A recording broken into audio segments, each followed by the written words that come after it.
নতুন রাজনৈতিক শক্তির উত্থান ঠেকাতে হামলার মাধ্যমে ষড়যন্ত্র চলছে বলে মন্তব্য করেছেন জাতীয় নাগরিক পার্টির আহ্বায়ক নাহিদ ইসলাম।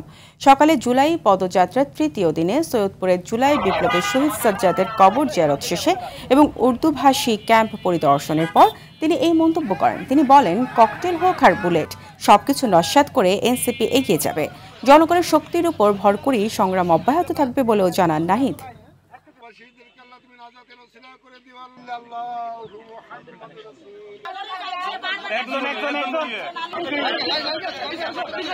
এই হামলাগুলো করে আমাদেরকে যে উত্থান হয়েছে নতুন রাজনৈতিক শক্তি, সেই উত্থানকে ঠেকিয়ে দিতে চাচ্ছে।